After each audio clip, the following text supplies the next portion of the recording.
Buenas tardes, jóvenes y señoritas de la Universidad Rural de Guatemala, quinto semestre, Derecho Agrario. Vamos a iniciar con nuestra clase, por cierto, la última de este semestre. Estamos a una semana de que inicien sus exámenes finales. Algunos de ustedes ayer concluyeron la tarea número 2. Entonces, diríamos, está bastante cargada, diríamos, esta semana y la otra. Les pido desde ya que desde la semana pasada se los he dicho, que estudien, por favor, los temas, que profundicen un poco, principalmente las leyes que hemos conocido en estas 3 últimas semanas, o sea, el, el acuerdo de situación agraria, la normativa que vimos la semana pasada del RIC, de Fontierras, de la OCRET, que es conveniente que se conozca, por favor. Y ahora vamos, el tema del día de hoy también es necesario que se profundice, ya lo hemos comenzado a ver la semana pasada, entonces pues se les va a hacer un poco más fácil el conocerlo. Les pido, por favor, entonces, jóvenes y señoritas, que estudien. No solamente el resumen, no solamente la presentación, no solamente la clase. Verifiquen la normativa. Esta clase, para ustedes, ingenieros agrónomos, esta clase es derecho agrario. O sea, yo sé que ustedes también tienen que conocer que no tienen que profundizar tanto en las leyes, de acuerdo, pero sí tienen que tener un conocimiento general. Por ello, si ustedes se percatan, jóvenes y señoritas, pues fue bastante parte de historia para conocer el motivo, la razón, el porqué de la situación agraria nacional. Pero en las últimas 3 clases ya hemos conocido lo que es la normativa actual, el derecho agrario. Entonces, sé que en varios casos no van a profundizar en toda la normativa. Comprendo esa situación, pero sí tienen que conocer lo que ya hemos visto en alguna normativa la semana pasada. Sus objetivos, sus funciones, su organización. El día de hoy vamos a ver la organización del Fondo de Tierras. Entonces es necesario que se conozca, que lo ubiquen, que establezcan pues dónde se encuentra, qué normativa es, cuáles son sus considerandos, o sea, el porqué de esa ley. Los considerandos establece eso, el porqué de la ley. Entonces, les pido que así que estudien esos temas, por favor. Muy bien, vamos a llevar a cabo la presentación. Antes que se me olvide, el día de hoy desde ayer o antier, recuerdo yo, nos informaron sobre lo que es, y creo que en las demás clases ya lo han visto también, pero yo tengo que informar la evaluación del desarrollo de las clases virtuales. El día de hoy y el día de mañana, no miento, mañana y pasado, 29 y 30 de mayo, va a estar abierto en horario de 8 a.m. del domingo hasta el lunes a las 18 p.m., el día lunes, con la finalidad de mejorar la calidad académica. Periódicamente se evaluará el desarrollo de las clases virtuales. Para evaluar estas clases virtuales, ustedes tienen que ingresar, jóvenes y señoritas, en el portal de la universidad, pero en la semana número 15. Allí estará la evaluación y ustedes podrán hacerlo sin ningún inconveniente. Las respuestas que envíes a dicho efecto serán confidenciales y de ninguna manera interferirán en el proceso formativo y evaluativo. Eso lo indica la Dirección de Comunicación. Por favor, para que ustedes lo vayan verificando el día de mañana, pueden evaluar estas clases. También lo pueden hacer el día lunes. Ahora sí, vamos con la presentación.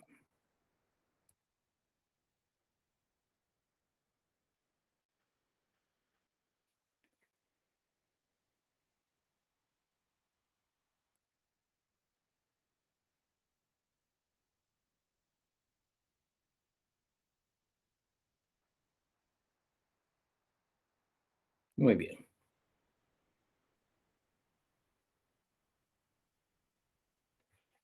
Derecho agrario, semana 16, ley del Fondo de Tierras y ley de expropiación. Esas son las dos normativas que vamos a conocer el día de hoy. Ya comenzamos a conocer la ley del Fondo de Tierras la semana pasada cuando estuvimos conociendo las diferentes instituciones que se relacionan con el derecho agrario. Y hoy, además del Fondo de Tierras, vamos a conocer la ley de expropiación. La ley de expropiación. Entonces, por favor, podemos irlo verificando, esta ley del Fondo de Tierras. Bueno, el objetivo de la clase, que se conozca el decreto 24-99 del Congreso de la República, que contiene la ley del Fondo de Tierras, así como el decreto 529 del Congreso de la República que contiene la ley de expropiación. Estas dos normativas, ya la primera ya la conocimos la semana pasada, la ley del Fondo de Tierras. En realidad, la vamos mencionando desde el acuerdo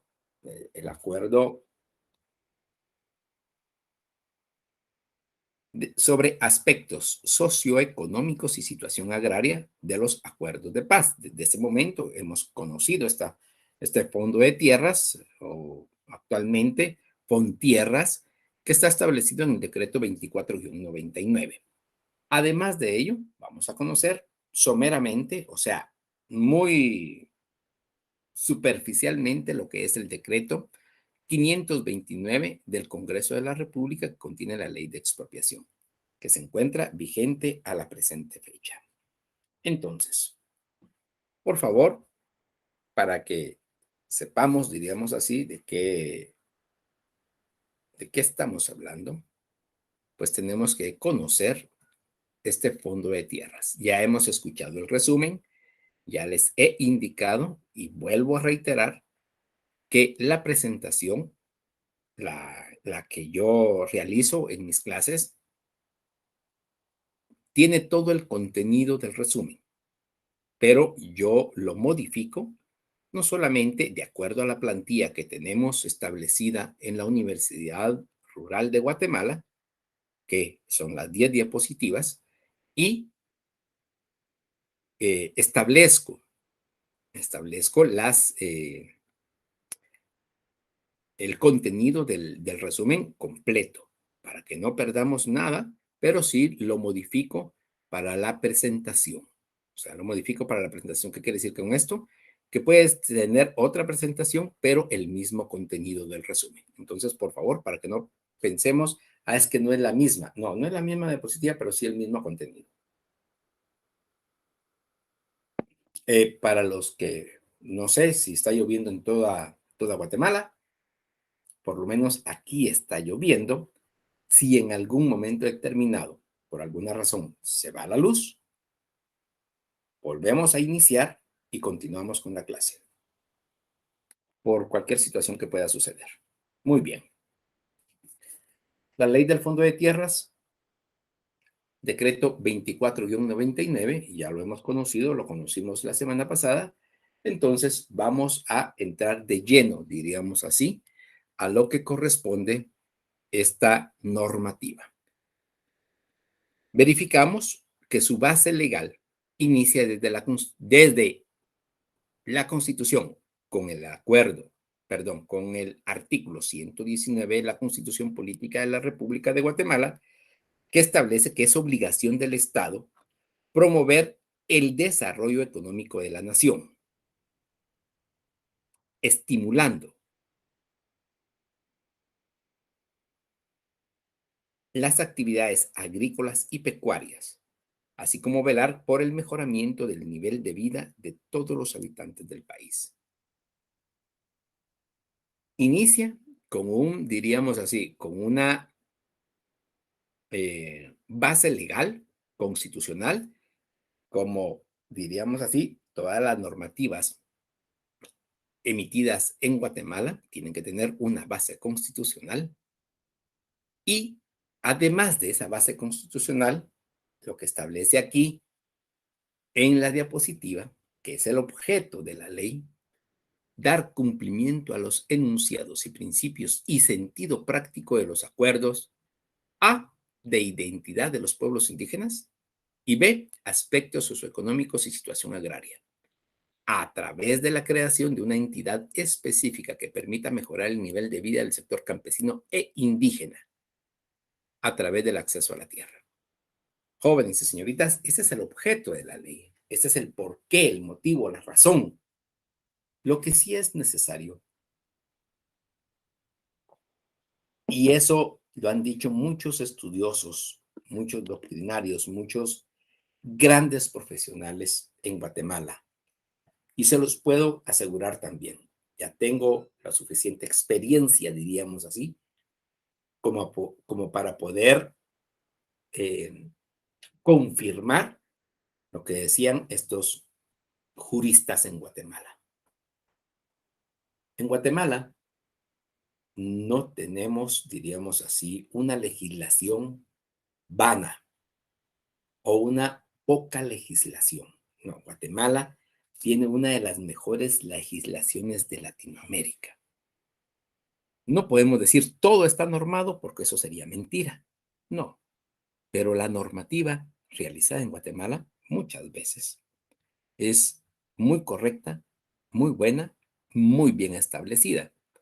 Por ejemplo, esta ley del Fondo de Tierras tiene como objeto darle cumplimiento a los acuerdos de paz y al artículo 119 de la Constitución Política de la República de Guatemala.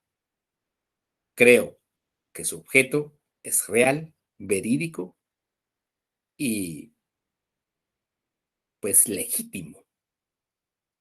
El problema es que, y ahí es donde entra lo que indicaban los grandes juristas en Guatemala, los grandes estudiosos en Guatemala existen muy buenas leyes.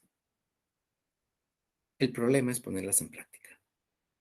¿Quién las pone en práctica? Jóvenes y señoritas,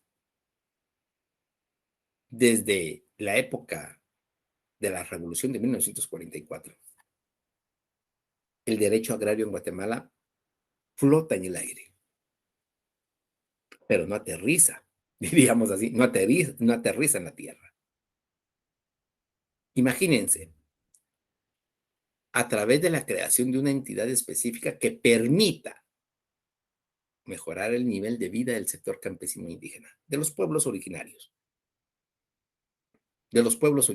a través del acceso a la tierra.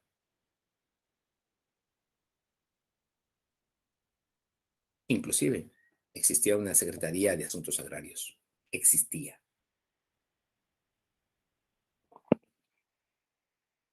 Pero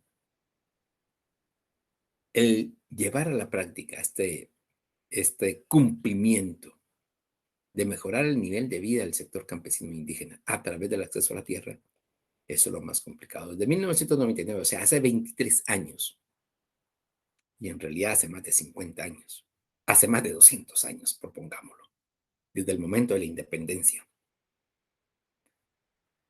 se está intentando esta situación.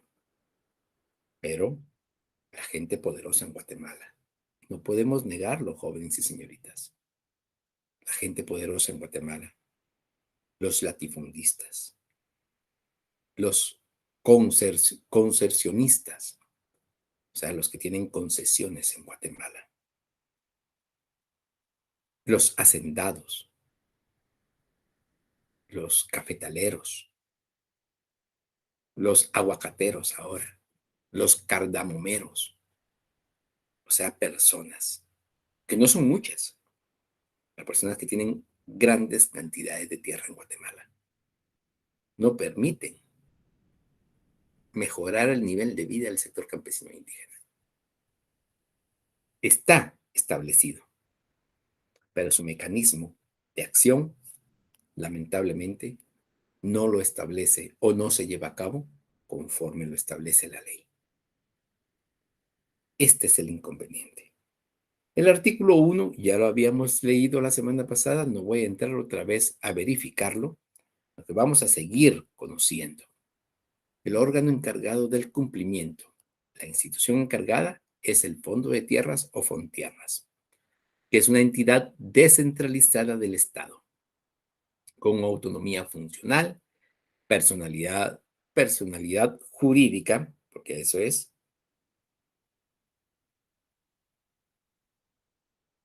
entidad descentralizada que tiene competencia y jurisdicción en todo el territorio nacional para el cumplimiento de sus objetivos y las atribuciones y funciones que le asigna la presente ley.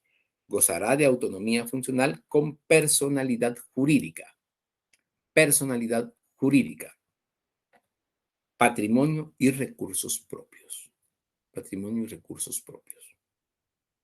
Es la encargada de ejecutar la política pública relacionada con el acceso a la tierra en coordinación con la política de desarrollo rural. Esto también es muy importante.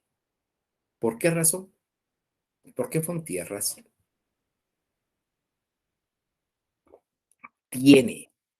diríamos así, que ejecutar esa política pública relacionada al acceso a la tierra, que está basada también en la Constitución, que está basada también en el acuerdo de pueblos indígenas, porque eso también tiene que ver, sobre identidad y derechos de los pueblos indígenas y sobre los aspectos socioeconómicos y situación agraria, sobre 2 acuerdos de paz. Entonces, desarrolla esta ley. También existe un reglamento que establece esta situación también. Entonces, sí es un engranaje muy bueno, es una ley muy buena, tiene una base legal muy buena, pero, como les indico, también es la encargada de ejecutar la política pública en coordinación con la política pública de desarrollo rural. O sea, los sistemas de desarrollo es darle vida, diríamos así, a los pueblos originarios, mejorarle el nivel de vida a los pueblos originarios. Ese es el encargado, Fontierra es el encargado de esa coordinación. Integración del Consejo Directivo. Artículo 10. Eso tómenlo en cuenta, por favor. La semana pasada logramos verificar la naturaleza, objetivos y funciones del Fondo de Tierras. No vamos a entrarlo a conocer. También tiene un régimen jurídico del Fondo de Tierras. Lo vamos a conocer así someramente. El Fondo de Tierras se regirá por la presente ley y sus reglamentos. Vamos a conocer los reglamentos del Fondo de Tierras. Los manuales de operaciones y las disposiciones del Consejo Directivo. Los casos no previstos se resolverán de conformidad con lo establecido en el ordenamiento jurídico vigente, tomando en cuenta los objetivos y naturaleza del Fondo de Tierras.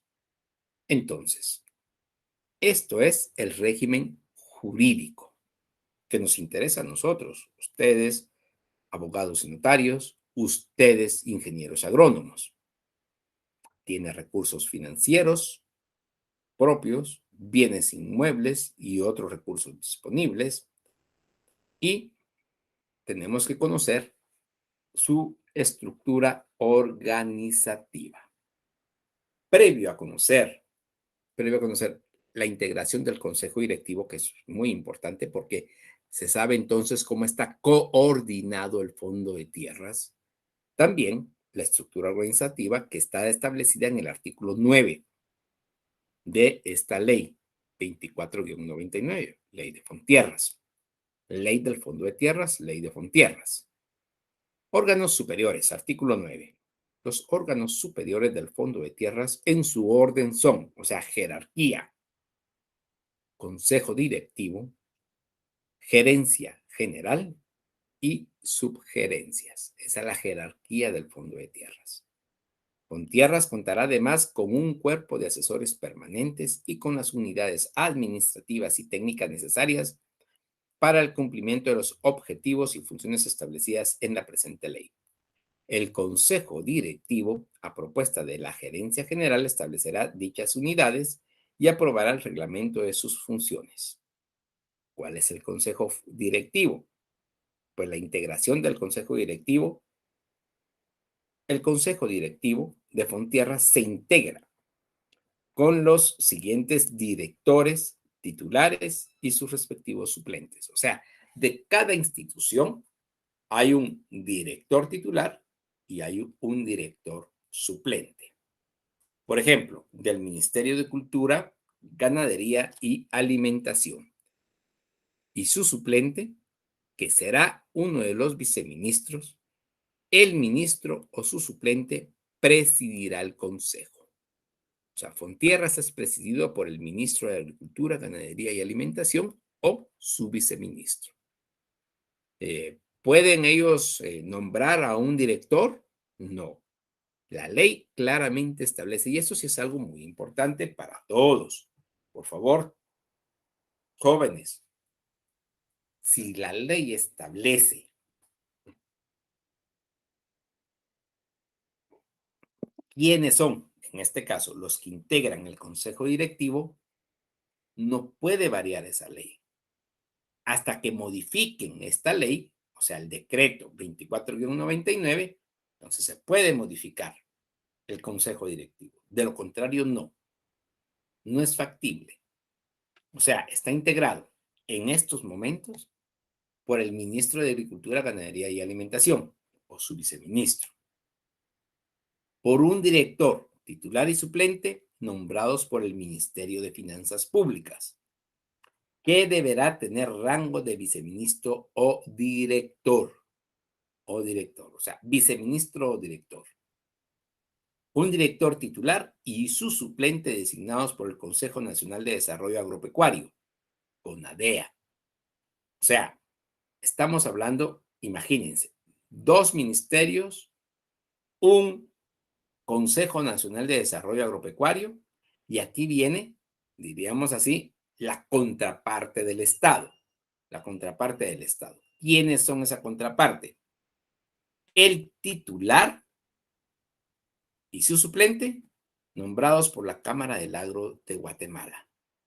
La Cámara del Agro es lo que se denomina CACIF, o parte del CACIF. Parte del CACIF. Entonces, tiene injerencia los propietarios, los propietarios de fincas cafetaleras, bananeras, cardamomeras, de caña de azúcar, etcétera. ¿Qué diríamos así? Son los productos agrícolas, pues, de mayor exportación en Guatemala. También el director titular y suplente en representación de las organizaciones indígenas de Guatemala con personalidad jurídica. O sea, no puede ser cualquier organización indígena, jóvenes y señoritas, tiene que ser una organización indígena con personalidad jurídica. ¿Hay? Claro que sí hay organizaciones indígenas. Si no estoy mal, Codeca es una de ellas, con personalidad jurídica. También director representante, director titular y su suplente en representación de las organizaciones campesinas de Guatemala con personalidad jurídica. O sea, uno es la organización indígena, pueblos originarios, y otra es la organización campesina, que muy probablemente también está integrada por varios miembros de los pueblos originarios. Entonces, imagínense, dos del Estado, dos del Estado. El Consejo Nacional de Desarrollo Agropecuario, que creo yo que también sería el Estado. Uno de el CACIF, dos, dos de las organizaciones campesinas. indígenas y campesinas. Y el séptimo integrante, titular y suplente en representación del movimiento cooperativo federado y no federado, de las cooperativas. Pero aquí vamos, si ustedes se percatan, las cooperativas, podríamos decir, están afiliadas al CACIF también. Entonces, son dos del CACIF, son dos de los pueblos originarios y son tres del Estado de Guatemala, las representaciones. Entonces, hay bastante equilibrio, pero también tiene que verse, diríamos así, cuál es la función de cada uno. Por ello es importante verificar sus objetivos y sus funciones. No vamos a entrar a conocer más. También está establecido el artículo 25 del reglamento. ¿Qué reglamento, jóvenes y señoritas? Porque hay varios en realidad. El reglamento es el decreto 199-2000. 199-2000. Y este claramente establece en su artículo 25 las formas de acceso a la tierra. No vamos a entrar a conocer más por razón de tiempo. Las formas de acceso a la tierra son las siguientes: adjudicación, otorgamiento de créditos para compra de tierras y otorgamiento de créditos para arrendamiento de tierras con o sin opción de compra. El Fondo de Tierras dará en forma gratuita para los beneficiarios asistencia técnica, asesoría jurídica, apoyo para la realización de estudios de preinversión y para la formulación de los proyectos productivos integrales. El Fondo de Tierras, así como lo establece, pues si ustedes se percatan, solamente tiene tres formas de acceso a la tierra. La adjudicación, o sea, por medio de título de propiedad; el otorgamiento de créditos para compra y el otorgamiento de créditos para arrendamiento. Esto, lamentablemente, ha sido muy pausado en Guatemala. Estamos hablando que en 23 años no han tenido, diríamos, este fondo de tierras una relevancia como tal en el proceso, de acceso a la tierra. ¿Para quiénes? Para los pueblos originarios, para las comunidades indígenas. Indica organizaciones indígenas, organizaciones campesinas. Lamentablemente no se visualiza una función eh, preponderante, preponderante. Este es otro reglamento. El artículo 9 del decreto, por favor, tómenlo muy en cuenta, por favor, del decreto 48-2019. 48-2019, emitido el 21 de marzo del 2019, a través del Ministerio de Agricultura, Ganadería y Alimentación. Este es el reglamento de acceso a tierras del Estado vía adjudicación o regularización. Este es otro reglamento.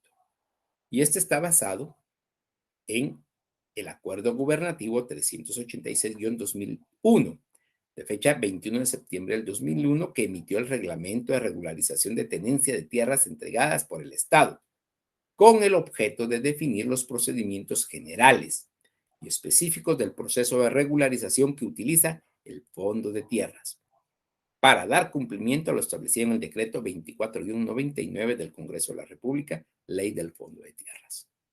Este artículo 9, pues ya lo tienen en pantalla. No voy a entrar a conocerlo porque ya no tenemos tiempo. En realidad, apenas nos va a dar tiempo para verificar la otra normativa de expropiación, pero les pido, por favor, jóvenes y señoritas, que verifiquen este artículo 9. Así, a grandes rasgos. Título 2, acceso a tierras del Estado vía adjudicación. Capítulo único, procedimiento de acceso a tierras del Estado vía adjudicación. Artículo 9, solicitud de adjudicación. Las solicitudes de acceso a tierras del Estado vía adjudicación deberán presentarse ante la Unidad de Atención y Servicio al Público del Fondo de Tierras, firmada por el interesado. Si no puede firmar, con la impresión del dedo pulgar de la mano derecha u otro en su defecto, a la que deberá adjuntar la documentación siguiente, ya que está establecida: fotocopia de DPI autenticada, certificado de matrimonio, unión de hecho, certificado de nacimiento, declaración jurada de posesión, constancia de DICABI de carencia de inmueble, fotocopia de NIT, plano de desmembración autorizado por RIC, fotocopia de documento que acredite a la persona jurídica. Estos son los requisitos.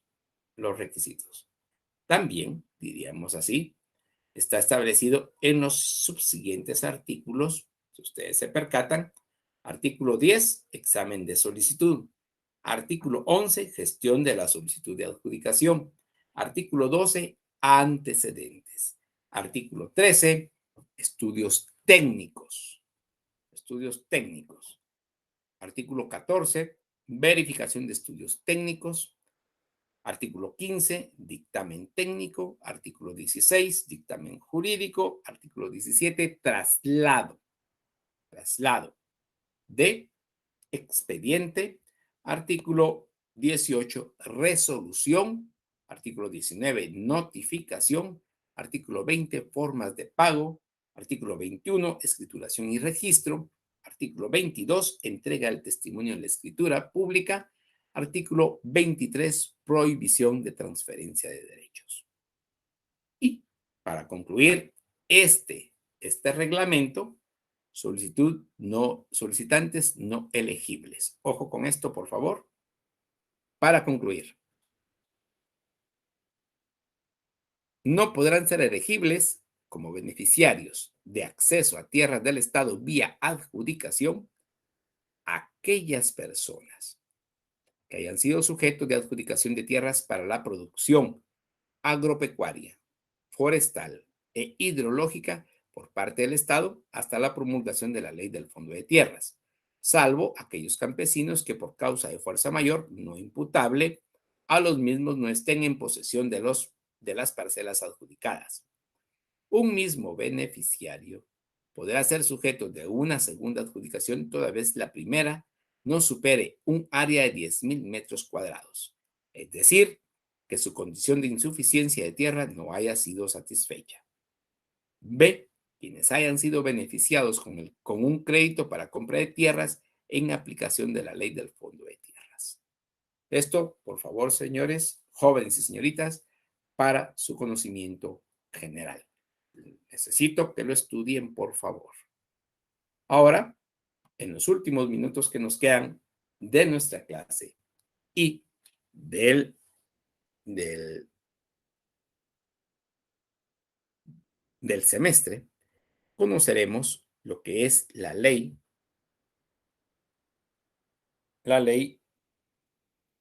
de expropiación.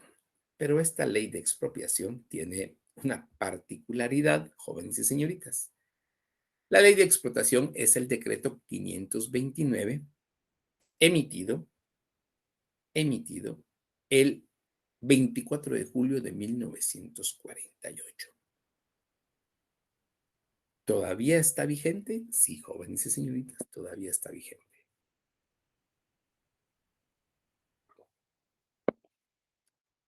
Diríamos así, derogaron el decreto 900, que era como la ley sustantiva.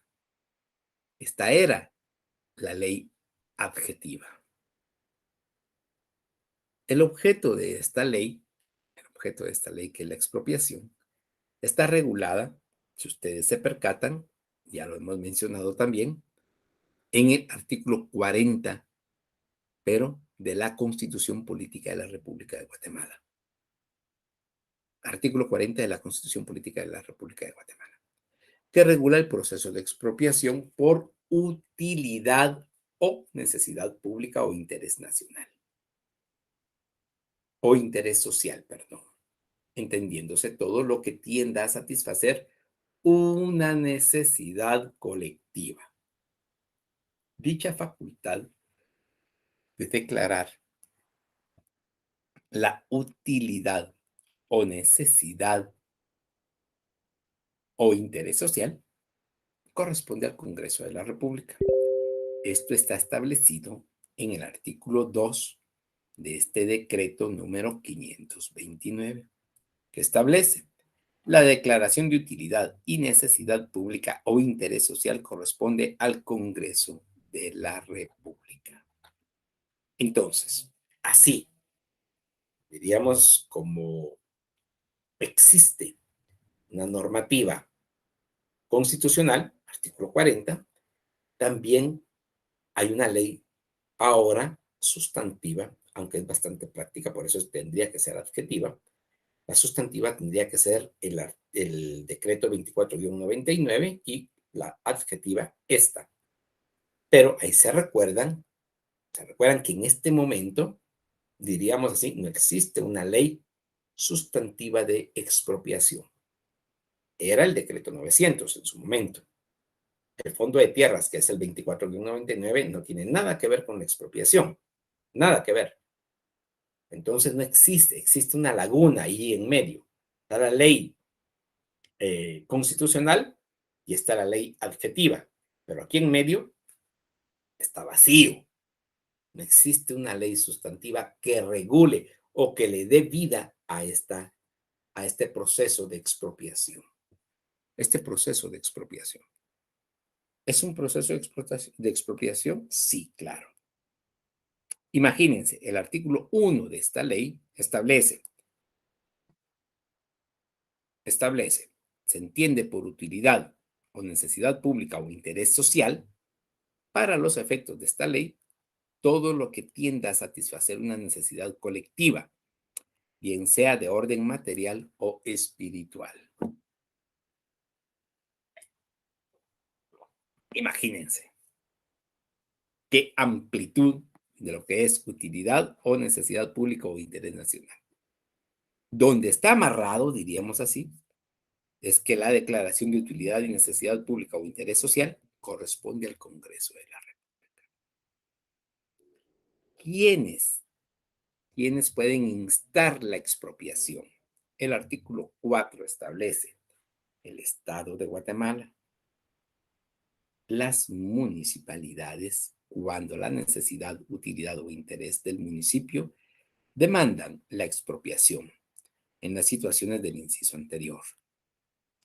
Los contratistas o concesionarios de servicios públicos o de obras y servicios de utilidad pública, de todo lo que sea necesario o conveniente para poder cumplir de manera satisfactoria los fines del contrato o concesión.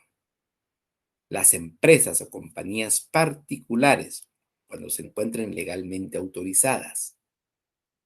Y la Universidad de San Carlos de Guatemala, cuando se trata de bienes indispensables para llevar a cabo su cometido. Imagínense la amplitud también. ¿Quiénes lo hacen? Ninguno de los 5. O sea, está establecido, está la normativa, pero diríamos así, es vigente, mas no positiva. Desde 1948. Ninguno, ni el Estado, ni la municipalidad. El último, creo yo que la última expropiación que se llevó a cabo, si no estoy mal, es la del libramiento de Chimaltenango, que lo solicitó el Estado. Y la municipalidad, si no estoy mal, la municipalidad de los municipios de Chimaltenango, porque no querían vender. Este problema lo tiene todavía en San Juan Zacatepeques, es una franja de tierra, no tan grande, pero es una franja de tierra que va a ayudar a la creación del anillo municipal, anillo periférico municipal. Es un proyecto grande que ya tiene bastantes años de estar separado, estar parado el proyecto, porque no logran completar el, la franja de tierra correspondiente para crear este anillo periférico municipal. Esto es lo último que se sabe de esta de expropiación. Pero, para coadyuvar a los pueblos originarios, no recuerdo que se haya dado uno desde 1948. El procedimiento está establecido en el artículo 23. Con esto creo yo, si no estoy mal, vamos a ir concluyendo. Esto ya lo tenemos. Vamos a ver. Sí, tenemos 2 minutos nada más. Entonces, el artículo 23 establece: el expediente de expropiación será escrito y se substanciará ante las gobernaciones departamentales. La petición contendrá los siguientes requisitos y ya establecen cada uno de estos requisitos establecidos. Son 8. Aquí los tienen en su presentación. Indicación del expropiante, estado, municipalidad, ahí sí que la universidad, inclusive quien sea.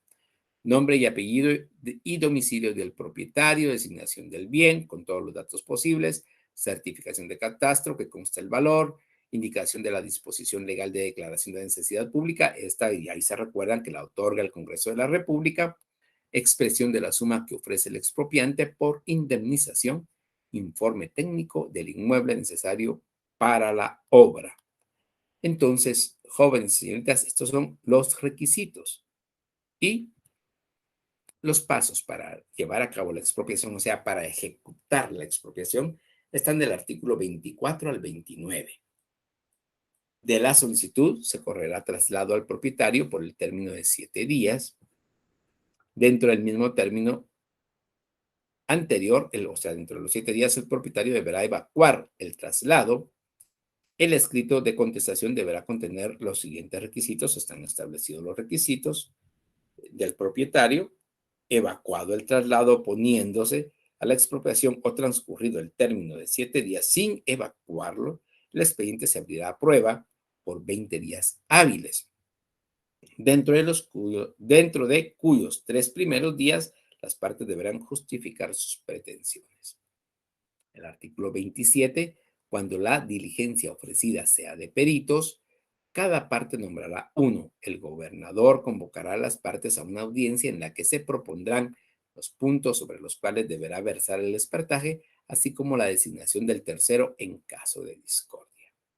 Artículo 28. Agotados los trámites anteriores, el gobernador encargado de sustanciar el expediente con audiencia a la Procuraduría General de la Nación y previo pago o depósito de la indemnización, ordenará que se otorgue la escritura traslativa de dominio y se inscriba la propiedad, si se trata de bienes registrables, a favor del expropiante, para lo cual fijará un término que no exceda de 5 días a contar de la notificación.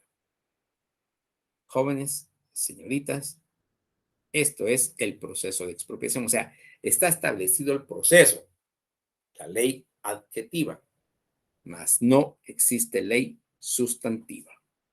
Ojo con esto de la expropiación, por favor, jóvenes y señoritas. Hay una expropiación de urgencia, hay un abandono de la expropiación, está la reversión y sus disposiciones finales. Por favor, esta ley, esta normativa, es conveniente que la conozcan ustedes, jóvenes y señoritas. 529, decreto 529 del Congreso de la República de 1948. Ya se nos fue el tiempo, con las disculpas del caso. Siempre me paso 1 minuto o 2, pero es necesario porque no nos alcanza el tiempo para poder concluir los 45 minutos de nuestra clase. Semana 16, artículo 1. Perdón, semana 16, pregunta 1. ¿Qué artículo de la Constitución Política de la República sirve de base para la expropiación?